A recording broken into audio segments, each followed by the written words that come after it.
Hi everybody, it's 314 Reactor here. Today we're looking at Unreal Tournament 4 with Reshade Ray tracing. All the links are down below. You have to go to Mighty McFly's Patreon and sign up to it to get access to the Discord in order to be able to download the shader itself.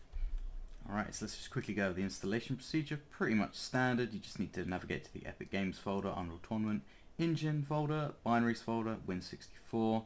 That's where you want to install Reshade. So you go to that directory, and then you go to UE4 Win64 shipping exe, hit open, and then click direct 3D 10, 11, 12, and then install all the shaders you want. And then once that's installed, you then get the downloaded GI beta file that you can get from Mighty McFly's Patreon, and then you again transfer the textures and shaders folders over into the shaders and textures folders within the Reshade-shaders folder that's now been created after the installation of Reshade. Drag those over, and then the qUINT masters.zip, which is linked down below, you just drag over the contents of that. Again, the same folder, shaders into shaders, and then you can drag over the qUINT dither.fx file, which is also attainable from the Mighty McFly Patreon. Drag that over into shaders, and then you should be ready to rumble. Once you've got it installed, you just need to hit home, and then you scroll down to the shader, switch it on. You can see there's already a bit of an effect on the weapon there. Got the lighting channel, and as you can see, it's mostly affecting the weapon, not really affecting the world around it. What I found you have to do is go to Edit Pre-Processor Definitions, Reshade Depth Input is reversed, and change that from 0 to 1. Click off, and there we go. Now the ray tracing is being applied to the environment and the gun, and now we just need to tweak the settings a little bit. First thing I'm going to do is turn the fade out to max so it goes as far as possible. Turn off render in half resolution so we get more accurate rendering. Make sure precise lighting is on. Some sort of green flashing here I've noticed. I'm not sure what's going on there. I'm hoping that doesn't persist during actual gameplay. Just going to crank up the ambient occlusion a little bit to 6, and then let's move the bounce lighting intensity around, see what happens. Okay, so right up at 10 is way too strong, of course. I think the default setting of 4. Actually, let's go 4.5. The ray length, ray step amount, crank the ray step amount to 20. The ray length, so that's the default 4, I think. Let's pump that up to 12. Let's have a little look around.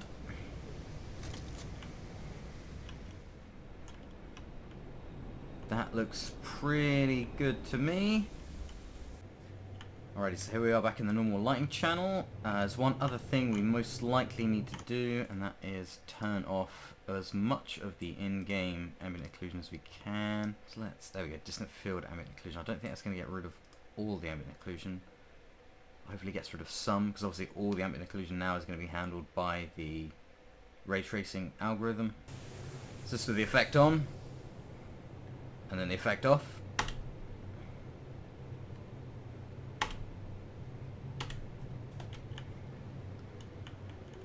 So I still think there's some in-game ambient occlusion happening. So there may be a way to turn that off in the config. There should be an INI file somewhere, so let's have a look. Alrighty, so I had a look through the settings of the game, and I couldn't find any more ambient occlusion settings even in the INI files, so I think we're just going to have to leave it there and hope that the in-game ambient occlusion is either non-existent now or is not noticeable over the ray tracing ambient occlusion. So let's have a look at the lighting channel again. So that's producing a considerable amount of light, which is exactly what we want. Some nice shadowing off this floor here. Nice effect off the gun there. Again, just like we've seen in other games, the muzzle flash has a really strong effect.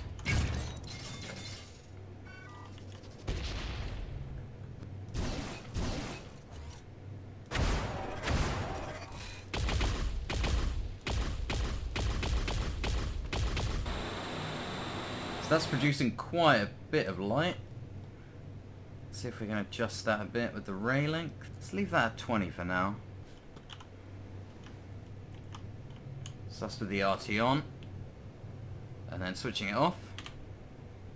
Yeah, that adds considerable amount of shadowing. I think it suits this game more because it's more modern, so all the light sources are more up to date. So that ray length is probably a bit too extreme with the shadows, as you can see there. Pretty much every hallway I go through, you can see it open up. And the shadowing change as I go through. It's probably a bit too much.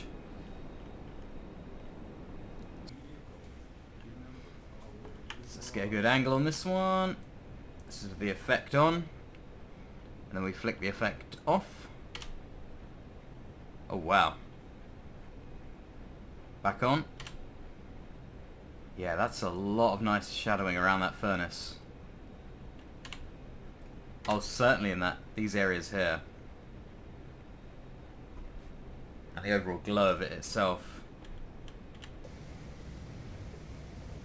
So you can see as those pickups flash, you can see it reflecting off the wall in the background there, the light coming off them. Turn it off. Yeah, not there at all. Back on. Yeah, that is very nice. Again, adds a shadow underneath them, gives them a bit more depth off the floor. Let's go outside. So this is where things look a bit overblown. Let's turn the effect off. Yeah, that's where it's a bit extreme on the outside, because it's already kind of really bright anyway, so when you turn it up, that's where it could probably do with a bit of tweaking. Turn it down to 4, which is the default. That looks a bit better. Still a very strong effect, but not quite as blown out. So let's go back indoors. So you've got a bit of excess AO in the background there. So maybe we can crank the ambient occlusion down a little bit just to soften that. Back down to default 4.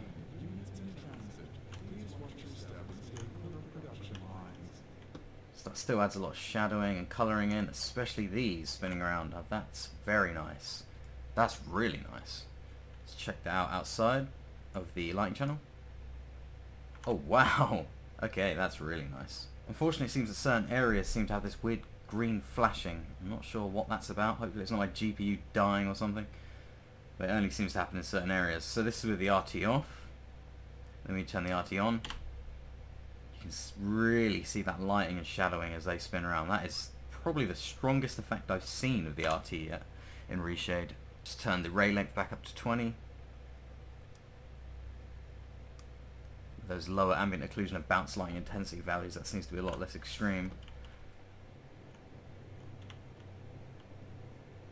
Nice shadow lighting coming off of that as well. See if we can head outside again. I was wondering if the ray length would affect how bright that is. It's still quite overblown. So let's keep the ray length and the ray step amount up to max. Fade out is at 1. And the ambient occlusion intensity, 4. And the bounce lighting intensity is at 4.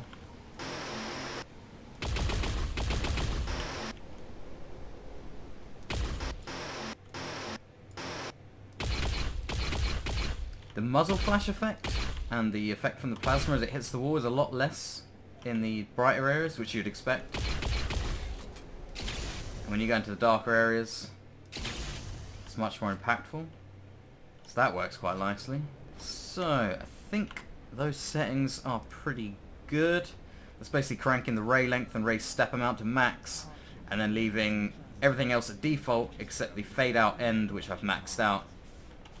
And that seems to look pretty good. Let's go to the plasma drill again. So that's with the effect on. And then the effect off. So you can see it adds a lot of shadowing and lighting to that spinning around, as you'd expect, which is really nice. It's probably one of the best games I've seen for the RT shader. See, these are still the best. Look at that. That is just still amazing. Always the same with ray tracing. It always makes lighting look a lot more natural. Even ray tracing through Reshade using the depth buffer makes the lighting look so much more natural. And makes it blend in with the shadowing even better. Very, very nice. So let's take a look at another map. So let's check out the bio tower. This looks like it could have some interesting lighting in it. Alright, so here we are. This has got some really nice lighting on it. So let's get a few here. So the RT effect on. And let's switch it off. Yeah, that adds so much shading and lighting. That is very nice. It just looks so flat without it. And like I said, it really makes those colours pop. Oh wow.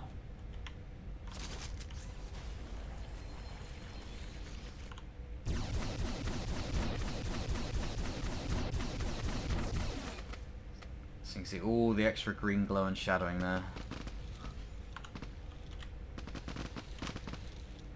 That looks really good. Extra shadowing, oh man. Just blends that lighting and shadowing so nicely. Just like it did on Unreal Tournament 3, my last video, but even better. It's just a shame it's still a bit jittery. But that could be, actually, that could be due to the temporal anti-aliasing, just like it was in Doom Eternal. So if I turn that off, I flick it over to FXAA, and then exit out. We go to the light channel. Yeah, it's a lot less flickery. Still a bit of flicker there in the shadowing. So that is the sort of flicker we're getting with FXAA. And then that's with the temporal AA on. You can really see that flickering through the lighting there. Especially there. So yeah, that distant shadowing's flickering a hell of a lot there. The temporal AA off, a lot more smoother. So yeah, the temporal AA, you want to make sure you want to turn that off as well. Let's check out Underland. Alright, so immediately you can see this is having a hell of an effect. All the extra shadowing there, especially in the distance. Very, very nice. Let's turn the effect off. Yep. Big difference. Let's check out the foliage here. Let's turn it off. Oh wow, yep. Look how flat that looks without, and then back on. It adds that shadowing underneath the trees there, or the little plants there, like you'd expect. That just looks so flat without it, and then back on. That completely transforms the lighting here. Let's turn it off, and then back on. Oh, look at the shadow from, oh, the lighting coming from that as it spins around on the walls.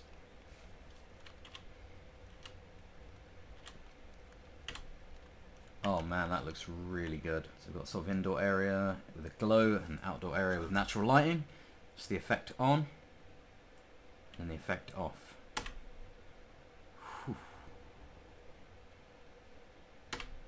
Yeah, that extra just shadowing just adds so much depth. I can't get over how flat the plants look without it as well. This internal area here.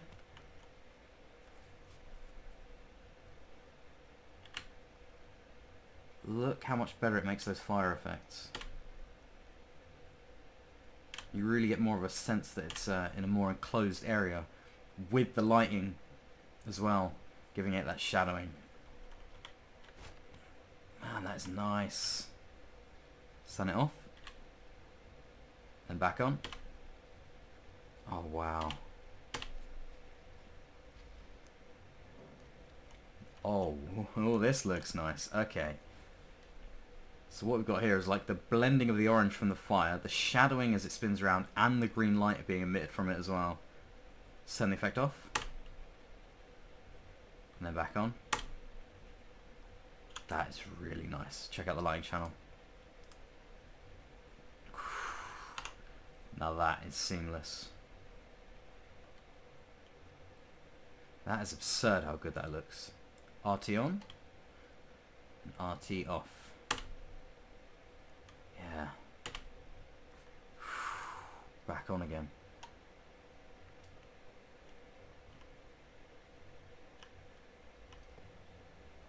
So let's see how this U damage is affecting the light there. That is like electricity. Wow, that looks really nice. Let's turn it off. And then back on. See, it really makes that colour pop more. Because you've got the extra shadowing, lighting, and the background is darkened with the ambient occlusion. That is really nice. Alright, let's check out another map, see what it's got. There's not too many maps on this version, unfortunately. So we've got the Lear Observatory here. Let's see how that looks. That looks like it has some good lighting on it. It's a community-made map as well. So already you can see the shadowing effect that the RT's having there. Let's get a good position here. RT on. And RT off. Oh wow. Again, really nice effect. Makes it feel a bit more claustrophobic. I think this is underwater, so yeah. Actually makes it feel a lot more like you are deep underwater. It's quite a toll on the frame rate though.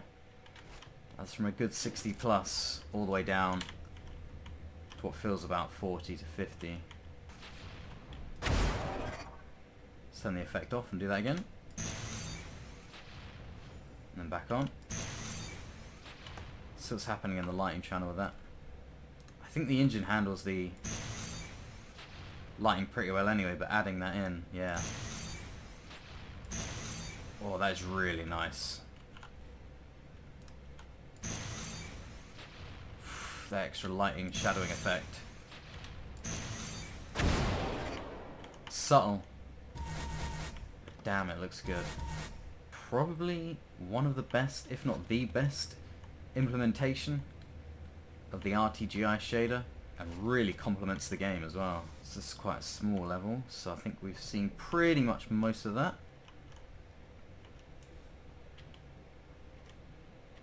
Oh, look at the shadowing down there, that entire shadow. That really sells it. Alright, let's check out one more level. So it's got to be Facing Worlds. So this map looked really good even in the normal game engine without any additional effects. But now with RT, let's see what we've got just from the outside bit here. There we go.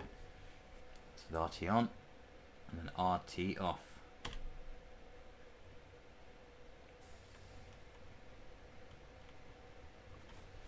RT on, RT off. Whoa! Yeah, back on. All the extra shadowing that adds. God damn. The lighting off the shadows off the pipes there, completely non-existent without it. And then boom, on. That is so nice, and the shadowing on the pipe there, behind there.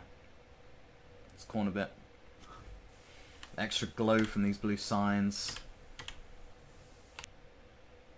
Just look how flat it looks without it.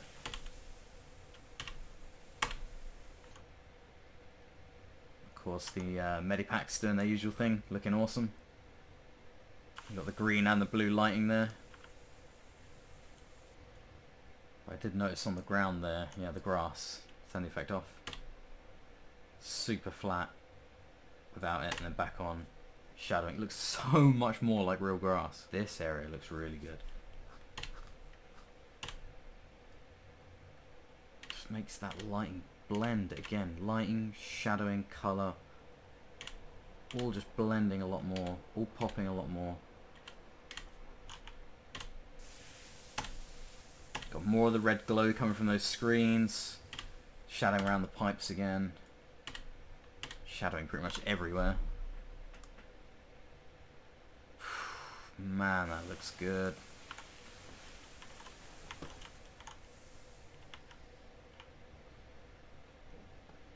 So that just looks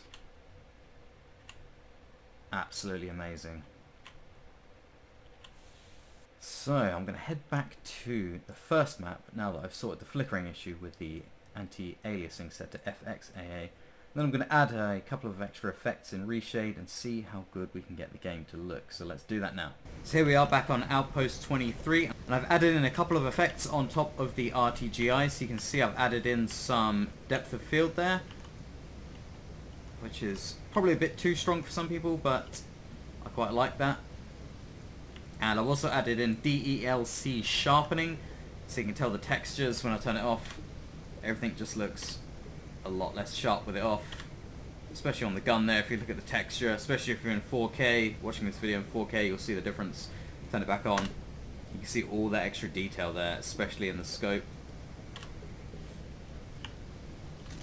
Now when we approach a wall, the background then becomes out of focus with nice bokeh depth of field. Really, really nice.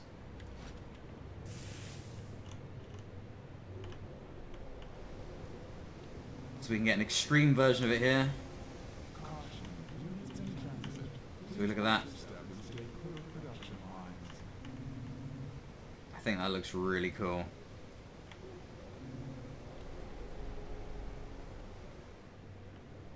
So we get just right here. I think that looks amazing. Just that plasma in the background there. And the bokeh is so strong.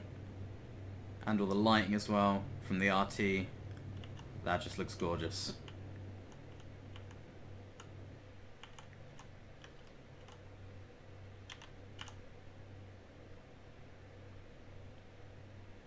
Man, that looks good.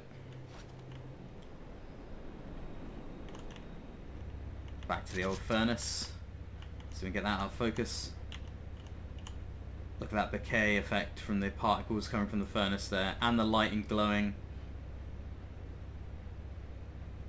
I love that effect.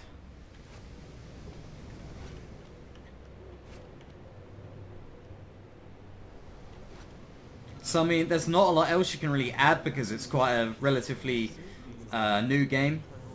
So a lot of the effects that you can put in with Reshade, the game already does it itself in engine.